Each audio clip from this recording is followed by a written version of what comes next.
Hey, Justin here, Stay at Home Dad's podcast. Welcome to the place I talk about the many different things that go on here in my stay-at-home dad life. Things with my family, my kids, being a better father and a better husband, men's mental and physical wellness, parenting struggles that I go through, a few success stories as well. I also talk about parenting and life tips that I have personally, that I read about online, read in books, get from friends, and also just random things that I think about, things that I see in social media, things that I see in person that really make me question humanity. I come on here and I share with you, so hopefully something in that realm of content is helpful, is interesting to listen to, is maybe even educational. Anyways, thank you for listening. Thank you for downloading the show today. All right. Little Matthew McConaughey there. I will say my now 10-year-old daughter, who, if you paid attention a couple of weeks ago, she went to Costa Rica. Well, she is back. She made it home, safe and sound.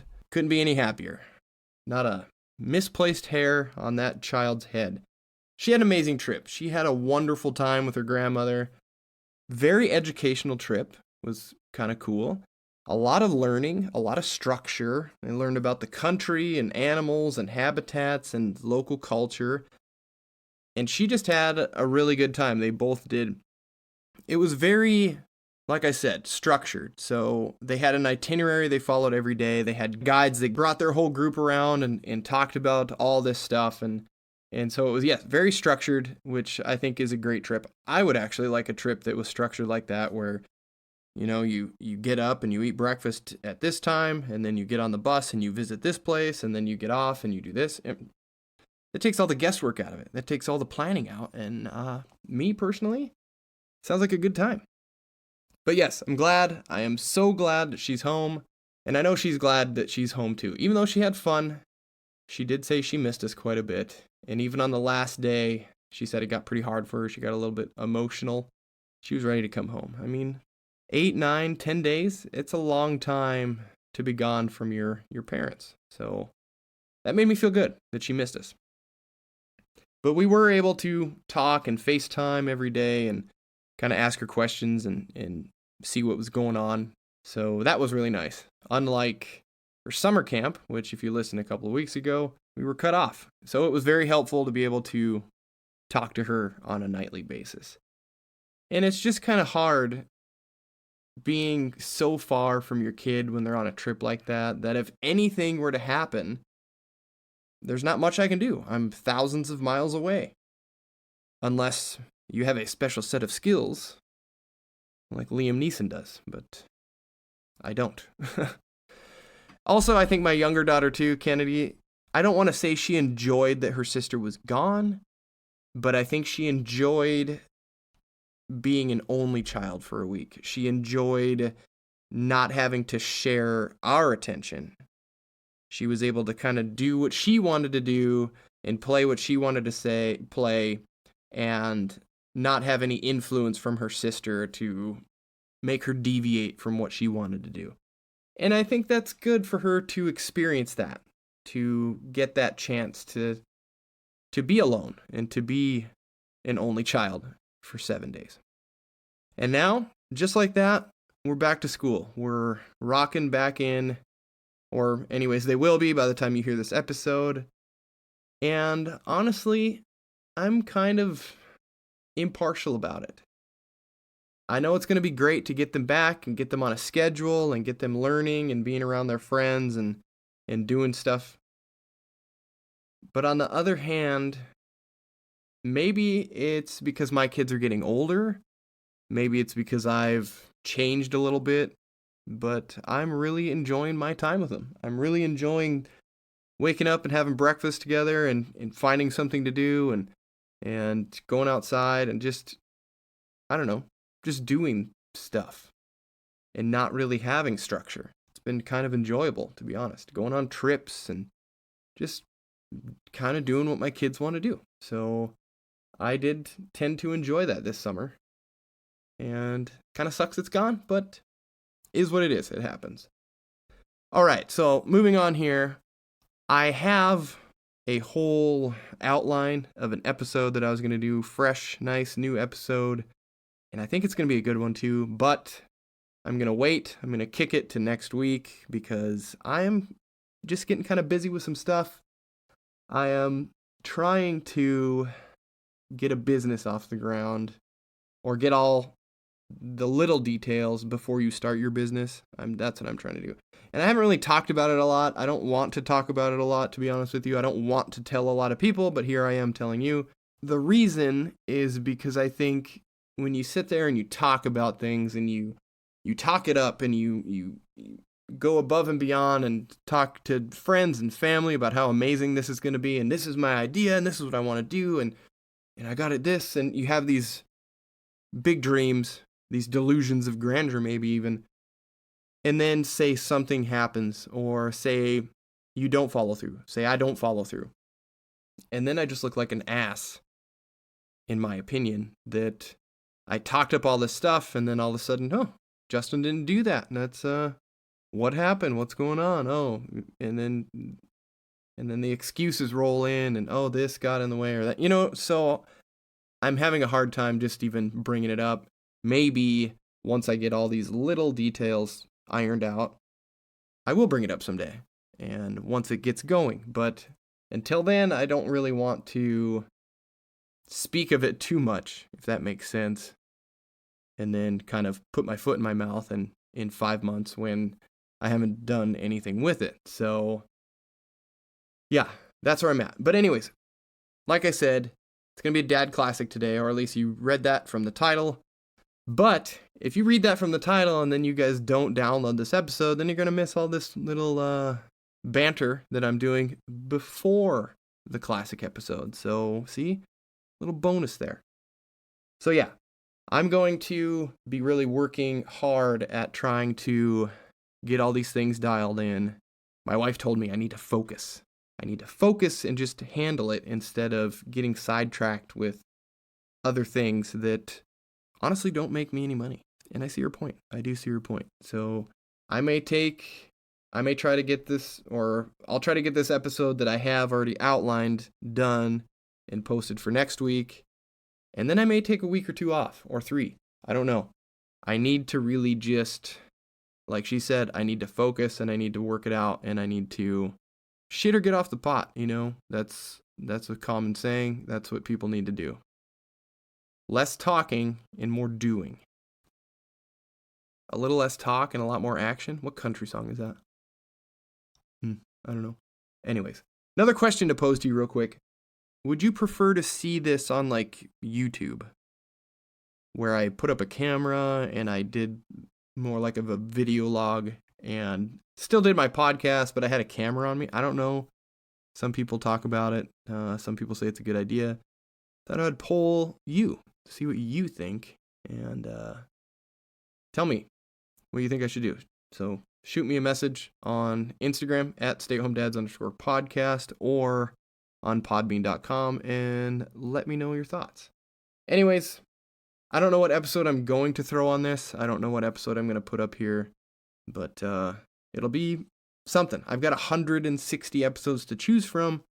Granted, some of the early ones they're not great. They're not. The content is trash and the audio is kind of trash. So anyways, without me blabbing anymore, I'm going to toss it over to a Dad Classic episode. Thanks for listening. Thanks for downloading, and I will talk to you soon. Now, got my coffee this morning, recording earlier than I usually do, and I wanted to talk about something that I've talked about in depth before, way back in episode 30, and that was side hustles and making a little extra money. I'll probably have some repeats from that show in this show, so hopefully that doesn't bother anybody, but I think they're worth saying again. So what got me thinking about this whole topic again, almost a year and a half later, is, well, that episode actually did pretty well. It seemed like you guys really enjoyed it. I got quite a few listens on it, so I figured I could expand on it a little bit, maybe give a little more information. Also, this is something that I think about quite frequently. Not necessarily just making money. It's not like I'm worried about that all the time and that's always in my brain. But I tend to get ideas and thoughts about how to help other people, doing things to contribute monetary to my family. So yeah, a little bit of money there, as well as grow my skills and just do things for myself. Because when I do things for myself and I feel like I'm contributing, that makes me feel good. Things like digging my own downspouts for drains on my house, possibly installing a new sprinkler system in my yard myself. I know that's typically a huge job that companies do, but maybe I can hone my skills and actually figure that out. Maybe hanging a garage door opener, and I actually did that. Fixing engines and things that's in my wheelhouse of stuff, since I'm a former mechanic and diesel mechanic. That's my trade, so that stuff is really in my wheelhouse. So I guess I'm kind of in that mode quite often. I think it's a good mental mode to be in, the make money mode, but not necessarily make money, but help somebody out, grow your skills, grow yourself kind of mode.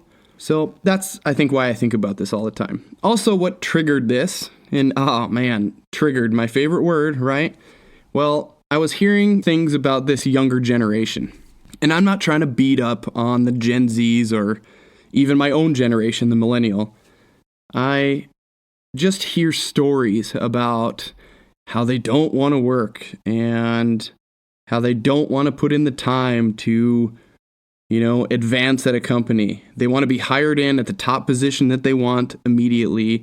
They don't feel the need to start at the bottom and work their way up like I remember doing, and I think a lot of people remember doing.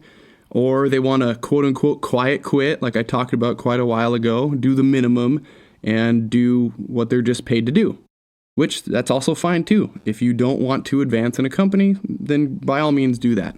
So I want to talk about that briefly, and then get into some different ways and new ways to maybe make some extra cash. And if you're a work with your hands type of guy like myself, then great. I can find and I can talk about and explain those things a little easier than the creative route or that white collar type of work. But don't worry, I think I've got a few things to throw in at the end of the show, kind of cover those bases as well. Fun show. I'm just trying to have a, fun show. I'll probably complain a little bit, but we'll see how it goes. All right, so first off, what I have noticed in my experience anyways, my personal experience in working with people, as well as knowing some of these people personally, and it tends to be the younger ones, and I'm not saying it's just them. Like I said, I'm not picking on anyone, but some of them just expect the world when they start a job, or they want to be that top dog, that top position right away when they start. They're almost upset when they aren't there immediately. Does that make sense? And I don't know if that's just young ambition, which, maybe they're young and naive and that's how they think it works. But a lot of times I almost see an anger or a resentment toward others that are higher up. And the newbie complains that this job isn't what they thought, or they aren't moving up fast enough, or why does that guy get to do that and I'm over here doing this? And it's like, well, homie over there put in his time. Homie over there has been here a long time and he's doing what he needs to do to advance, right? And it's like, well, sorry, dude, you just took a job sweeping floors. And that's great that you want to manage a shop or manage employees and move up, but that's not going to happen overnight. This is where you start. And I think I've had this conversation with some people before, and they almost don't want to hear it. I just say, do the best job you can, do the best job in your role. And then you watch and you listen and you learn from the people around you. Same thing that I did when I started in the mechanic field. I don't have any special training. I just worked with other people and I watched and I listened and I learned. You can't just quiet quit, as they like to say. And I did do a show on that. I already mentioned that. I did it quite a few months ago. But you can't do that and expect to not only grow your role, but grow yourself as a person, if that makes sense. So if you just do the minimum, you're not going to grow your role. You're not going to grow yourself. You're not going to expand your opportunities. And I can't remember what I talked about in that show, so if I contradict myself today from what I said back then so be it. I guess my thoughts change or can change. But I think that growing yourself part is a really important aspect, especially as a young person. Soak up the knowledge of others' experience. Humble yourself a little bit and just Like I said, just do the best job that you can in whatever role you have. Hire on to change oil in a shop. And granted, I'm talking a lot of shop talk because that's been a lot of my experience in the past 15 or so years. But you hire on to change oil at a shop or roll tires around. Do that at the best of your ability and do the best and cleanest job that you can. Take pride in that entry-level job. That's a low-level job in automotive. Being in the atmosphere you want to be in and being proud that you're there and that you're learning. And I'm not saying just go in and kiss everyone's ass and, think every ground that they walk on is holy. You don't have to do that, but don't act like you don't give a shit either. I see a lot of that, or I saw a lot of that back when I worked, is chip on the shoulder, these people walking around like they just don't care, like they don't need the job, or they're upset that they're not advancing. That can be just the worst attribute in a coworker. Complaining and moping and bitching about everything. It's just, that brings your coworkers down, that brings the morale down, and it just isn't good. And like I said, changing oil as a mechanic in a shop and moving trucks around or whatever is usually the lowest job, right ahead of the floor sweeper. But if you show ambition and do good work and just be pleasant, you will move up. Believe me, I was there. I used to change oil for a living. It was on heavy equipment and it sucked big time. I was out in the mud, out in the field, getting dirty and filthy every single day, but I slowly moved up to different jobs, to cleaner jobs, so it pays to put in the time.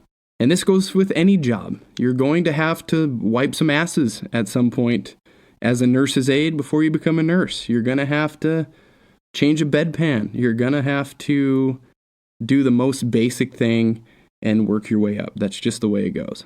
So real quick, why do young people have this perspective?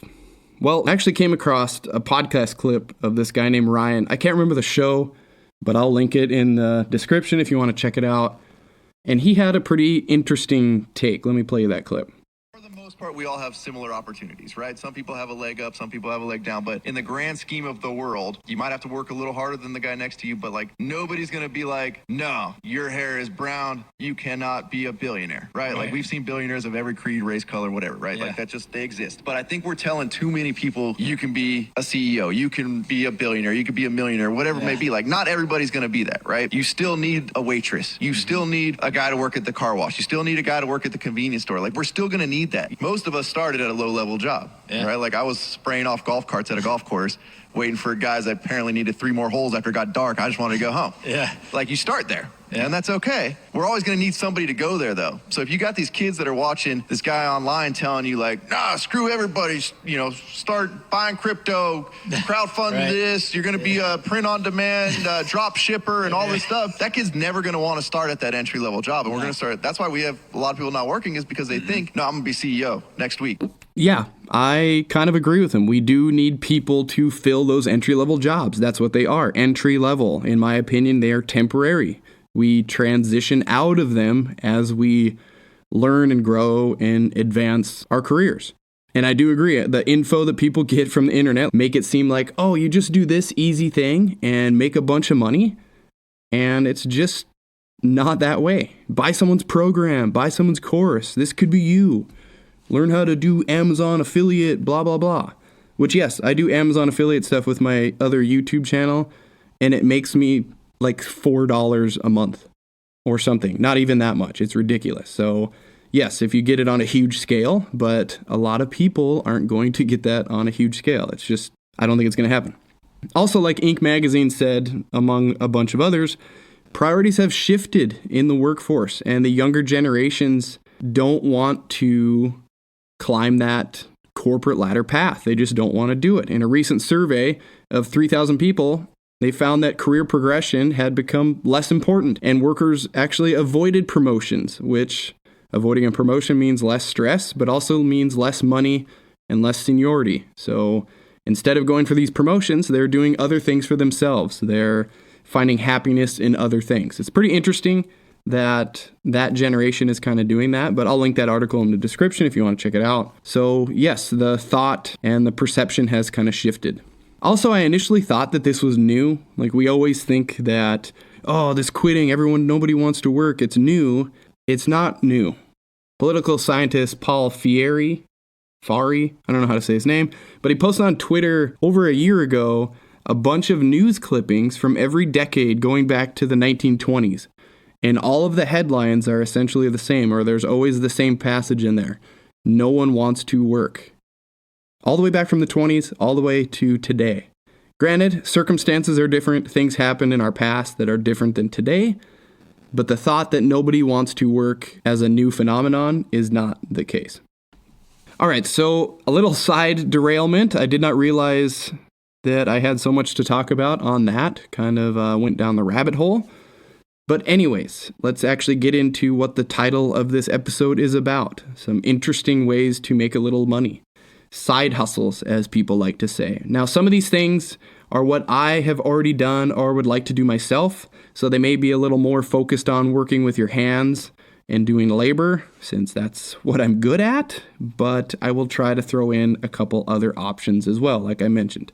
First one, maybe no surprise, but that's buying and fixing and flipping things for a profit. Me, I like to kind of stick to the mechanical engine-driven things. I talked about this last time, but it's easy and it works, or at least for me it is. Like that snowblower that I bought a couple years ago. Okay, so I didn't sell it for a profit, but I can if I want to. I bought it for $40, and I know at the right time of the year I could sell it for $200 or $250 or more and make really good money on it. But it's actually been something that has been very useful to me living here in Indiana, so that's why I've kind of hung on to it. But this stuff pops up all the time on for sale pages all over the place. Cheap, needing repair, needing gas even. Sometimes it's super simple stuff, and people would rather just buy a new one than mess with fixing an old one or even attempting to look at it. You would be surprised at the amount of people that don't know how to work on this stuff, or they don't even want to try. They say, oh, it doesn't run, and they don't even want to mess with it. And I'm not saying that they're dumb or they're incompetent. They just don't know some of this mechanical stuff, or they don't have the time like I do. And I enjoy doing it, so that's why I tinker with it. I actually just got a riding lawnmower running for a neighbor of mine the other day. They were actually looking for someone to pay to come and fix it, like a big company to come out and service it and check it out, which that would have cost easily a few $100s. So I said, hey, I'll walk down and I'll come check it out. Well, the battery was dead. It was leaking gas out of the carburetor pretty bad. So I had a jump box to get it to crank. I had a few hand tools to check the spark plug and fix the stuck float in the carburetor bowl. And after 20 minutes, it was running just fine.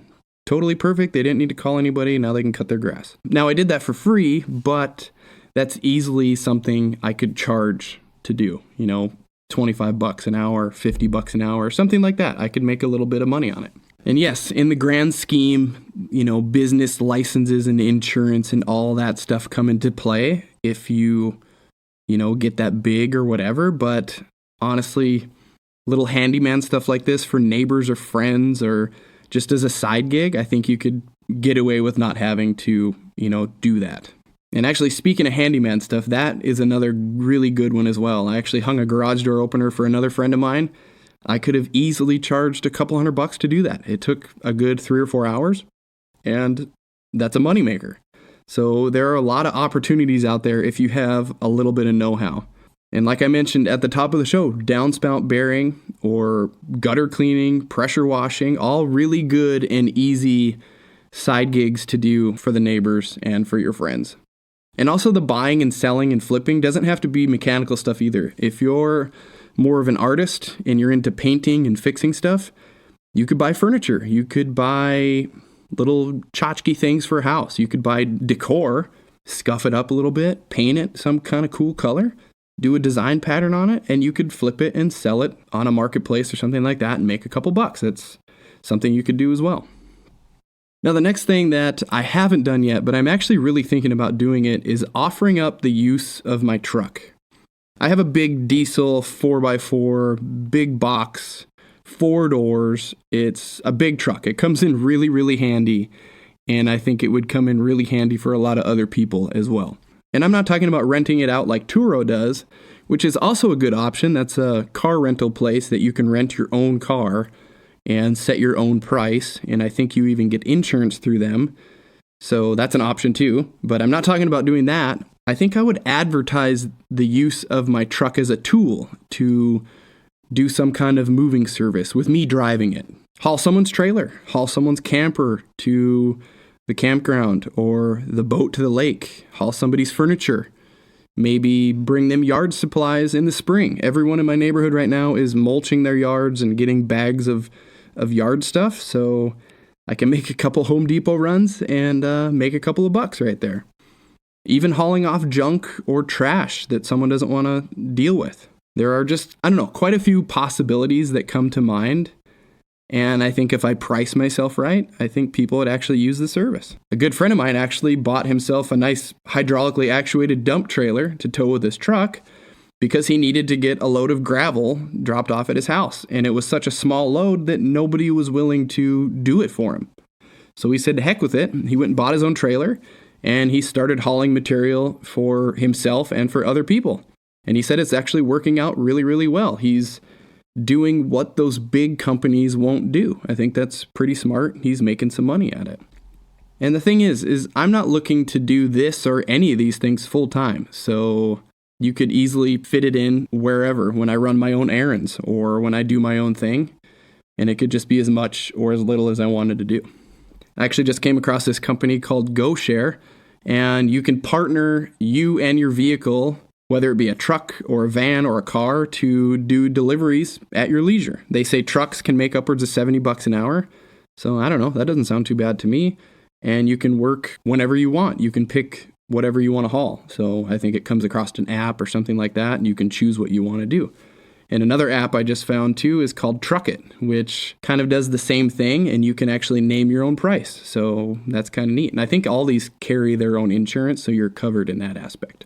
And for the record, I've never used any of these companies or apps or anything, so I have no idea how well they actually work.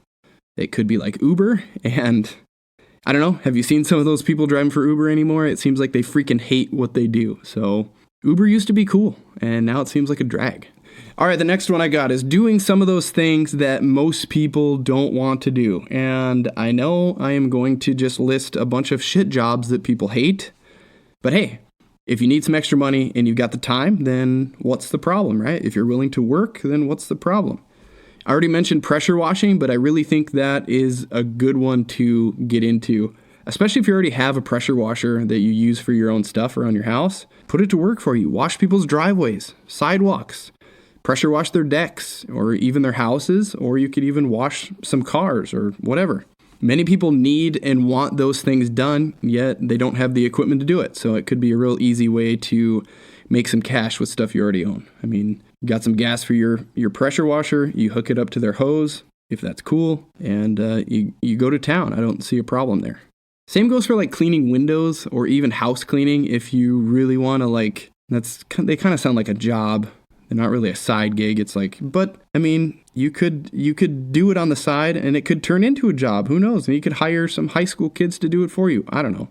I'm thinking outside the box here. I'm just trying to come up with a lot of things. I hate cleaning windows though, and I know you probably hate cleaning windows. So I really think that there is some money to be made there in that stuff. People don't want to do it, so they're going to pay others to do it. I actually saw this kid on YouTube, and he was going door to door, and he was selling window cleaning jobs. Selling his service. He was kind of annoying, but he was making money and getting clients saying, hey, I'll wash all your windows for $200 or I'll do this for that.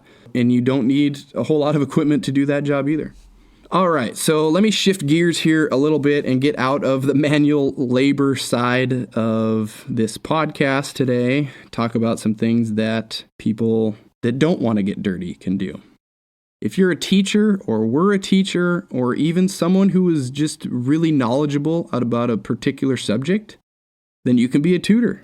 When the pandemic hit and kids were out of school, I remember seeing all over my neighborhood website and the town website, it was parents willing to pay handsomely for someone to come and tutor their kids in math and English and whatever else you could think of. I was honestly quite shocked at what they were willing to pay for something like this. And even like picking up and dropping off from summer camps or other activities, if you're willing to do that, that gets a little different and you actually have to deal with kids and all that. It didn't really sound good, but you know what I mean. So you can also do that. And it looks like there are plenty of websites too and apps for this as well. One called Podia.com. It looks like they have all the tools set up on the site to do transactions, sell courses, do webinars. So if you want to get into the online tutoring and not the in-person tutoring, there's options out there. And tutoring doesn't have to be just academics either. It could be anything. It could be teaching kids or adults how to sew. It could be guitar lessons. It could be cooking lessons. If you're passionate about a certain subject and people are interested in it and you know how to teach it or you think you could teach it, I think you could make money doing that, especially online at your leisure. All right, the next one is taking online surveys or taking part in research groups. Now, I haven't done this, which I haven't done a lot of these, but right when I moved to Indiana, I came across a site. It was called Hair and Research or something like that. And they did market research, or they do market research, and they do opinions and all that stuff. And they would actually pay you for sharing your opinion on products and different services. Sit in focus group, take surveys, or even try products and get paid. Granted, I don't know how much they pay because, again, I never went through with the process. Like a lot of these things, I haven't done them, but they do interest me. So just take a look in your area, wherever you live, and I imagine there's going to be a similar one that you could probably try. I remember when I looked on their website, or they sent me an email saying, hey, there's this new research, group you can get into, and they were asking me about fast food and restaurants that I had eaten at locally. So it could be anything. It could be kind of fun, could pay a couple of shekels, but something to check out. Also, you can do this online as well. I've seen some apps like Eureka, Zap, or Google Opinion Rewards, and you can sign up on there and take surveys and things and make a few bucks. And yes, it could be just a few dollars because I don't think this is something you're going to get rich off of, but if you have a couple hours to kill, maybe you could make enough money to buy a $5 footlong. So I don't know, just throwing some ideas out there. All right, last one I'm going to mention, and again, haven't done this one either, but doing freelance stuff. Now, what is freelance stuff? Well, if you have skills like writing or graphic design or social media management, and you have some free time, you can offer your services on platforms like Upwork or Fiverr and make a little bit of money. For a freelance writer, for instance, I've read it can actually be kind of lucrative if you really get into it and do it enough. If you have a few hours to write about something you're passionate about, or if you want to do some proofreading, businesses and websites hire that stuff out, proofreaders out. So you can check documents for them, you can read their articles, and if you love to read and can catch little mistakes, then you can easily make some money at it. I think the freelance writer one, they said it's good to have a blog or something like that, so then people can sample your writing, and then you can start writing articles for other people, and they actually pay you on a word count. So maybe 10 cents a word or 15 cents a word or something like that. So it could turn into a decent amount of money depending on how many words you write. But anyone can do this stuff. If you work and you have some time on the side, then you can step into it. If you're a stay-at-home parent like myself, you got a lot more time than someone that works every day. So also, if you're a young person or a kid, it could be a way to make a little extra money. And I think it's great to tell our kids about stuff like this. Get them excited about making money. Get them excited about learning new things and working for themselves in a sense. And I think you could even do some of the tried and true side hustles with your kids. Walking dogs, pet sitting for your neighbors, picking up trash, or picking up the lovely dog do, shoveling snow. Those are all things that honestly kids could do to make a little money, or you could do with your kids. It's great to show them how to work for themselves, like I said, and do hard work and work their way up to better things. Maybe we can kind of change their perspective early so they aren't negative about jobs when they get older and they want to work hard. Anyways, that's about all I have for today's episode of Stay at Home Dad's podcast. I hope I gave you some decent ideas on making use of your free time. and some good ideas on making some good side money if that's what you're looking to do. I will list all the sites and apps in the description, so if you want to check them out and maybe take part in them, the links will be in the description. And remember, I have no affiliation with any of these websites or apps. They're just things that I came across and I thought somebody could use. So I'm not being paid by anyone. I haven't really tried any of them, so do so at your own risk. Also, if you have any questions or comments for me about today's show, please reach out to me on podbean.com or over on my Instagram account at statehomedads_podcast. And if you do some of these ideas, let me know how much money you make. Let me know how much money you get for doing a survey or for doing some freelance writing. Or if you found something cool on Marketplace and you bought it and sold it, let me know how much money you got out of it. So, all right. Thank you for listening once again, and I will talk to you all next week.